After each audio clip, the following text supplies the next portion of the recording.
Sainz could leave Ferrari. As the Formula One summer break commences, speculations about potential driver movements are already making headlines, and reports from Italian media suggest that Alpine may be eyeing a surprise move to secure the services of a driver who could be available for contract negotiations in the near future. This is definitely a result from the recent major shakeup in Alpine, which saw their team principal Otmar Szafnauer leave, as well as many other team members. What does this mean for the future of Alpine in Formula One? Join us as we take a closer look. Recent developments at Alpine suggest a comprehensive revamp in the pipeline for the French team. The decision to terminate several key figures such as Alpine CEO Laurent Rossi, team principal Otmar Szafnauer, technical director Pat Fry, and sporting director Alain Permain within a short span indicates Renault's top brass, led by Luca De Meo, taking drastic steps to reform what they see as a team falling short of expectations. Cyril Abiteboul, the ex-head of Renault F1, is likely the most suited individual to grasp the circumstances at Alpine. The Frenchman, who was shown the door on the eve of the 2021 season in favour of Laurent Rossi, is straightforward in his comments regarding the recent upheavals in the team. He has provided insights into the dramatic events that unfolded behind the scenes at his old team over the past weekend. This reflects dissatisfaction with the results and very probably a loss of patience on the part of the Renault Group's management committee. As well as impatience, there may also have been a bit of arrogance at the start of the season, or an excess of confidence, says Abiteboul, a consultant for France Info. When you don't face up to reality, after a while you can tell yourself stories. It's not out of the question that the story we were telling ourselves internally was too flattering, but Alpine isn't that far away either. The times can sometimes be good, or even very good, at other times much less good. But Alpine isn't the only one in this situation. The variations in competitiveness are for everyone this season, apart from Red Bull, who have such an advantage that they manage to get out of every situation, even messy ones. An indeed messy situation in Alpine this is. Last summer they secured the 4th place among teams, leaving Williams far behind with a substantial 96-point gap. However, this year the gap has significantly shrunk, with only 1 position and 36 points separating the two teams after 11 races. Although raw data may not always illustrate the full picture of progress, it's evident that only one team, Williams not Alpine, is moving in the upward direction. Their struggles are clear, with only a single podium finish in Monaco and recent overtaking by Aston Martin and a resurgent McLaren in team rankings. The exit of team principal Otmar Szafnauer follows closely behind the replacement of Alpine CEO Laurent Rossi by Philippe Krief. Additionally, both Alain Permain, the sporting director who has been with the team for 34 years, and Chief Technical Officer Pat Fry, who will move to a similar role at Williams starting from November the 1st, are also departing. Such a large-scale reshuffling of the team's leadership within a short span, especially during an ongoing season and amidst a racing event, is highly unusual. Bruno Famin, recently promoted to Vice President of Alpine Motorsports, will fill the role of interim team principal from the next race in the Netherlands. Julian Roos, the current director of the Alpine Academy, will temporarily take over Permain's role as the sporting director. Famin rationalized the decision to part ways with Szafnauer and Permain, stating, "We were not aligned on the timeline to regain or achieve the level of performance we are aiming for." The ousting of Otmar Szafnauer from Alpine after only 18 months in command raises the question, was he given enough time to effect any significant change?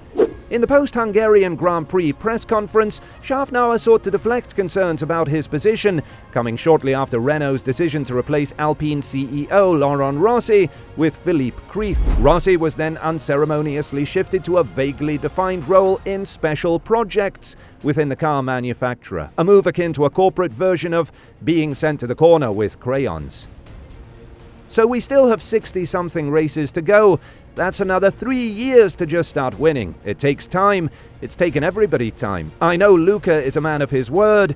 He gave me his word on 100 races to start winning, and sometimes you take a half step backwards to take 2 steps forward. So I've no concern that Luca will be true to his word and give me the 100 races time that's required. The future path for Alpine remains uncertain. As key personnel continuously come and go, and goals are frequently shifted, the trajectory of the team is thrown into disarray. Alpine is striving to progress, but its direction has been destabilized due to constant changes in management, team, and technical leadership. What was initially a 5-year plan to rise to the top has now become a 100-race strategy. The problem is further complicated by a significant lack of F1 experience and continuity within the leadership. Bruno Famin, the newly appointed VP of Motorsport, who joined only in early 2022, now carries the burden of managing the whole F1 operation. If Renault's leadership continues this cycle of management reshuffles and performance inconsistencies, it will maintain the team in a state of disorder, impeding its potential to establish stability or achieve its ambition of vying for titles. In a sense, I'm relieved for Otmar to escape such a chaotic environment, as he is a decent individual who doesn't warrant such treatment, and from his first day, he seemed destined to fail due to continual interference from the higher echelons of the team. Renault must clarify its intentions. Are they committed to managing a racing team, or is this just a facade for marketing endeavors? If they are serious about running a racing team, they should hire racing professionals and allow them to do their jobs, instead of persistently meddling, interfering, and setting them up for failure. The way he was caught off guard in the Piastri debacle epitomizes the dysfunction at Renault.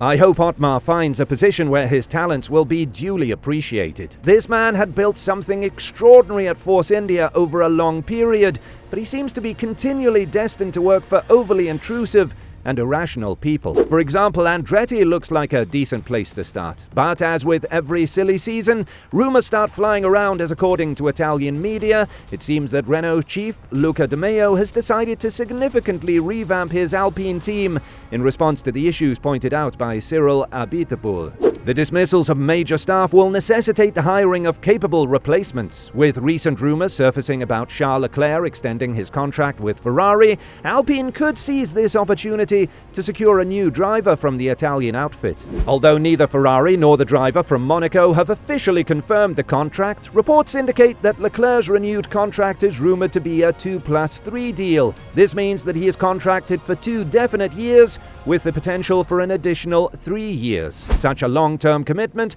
has sparked speculations about the future of Leclerc's teammate Carlos Sainz. Sainz, whose contract with Ferrari lasts till the end of 2024, is reportedly in search of a contract similar to Leclerc's. According to the Italian media outlet Funo Analisi Tecnica, negotiations are underway. Meanwhile, Carlos Sainz Sr., the seasoned motorsport figure and father of the driver, is allegedly considering alternatives if the discussions with Ferrari don't yield satisfactory results.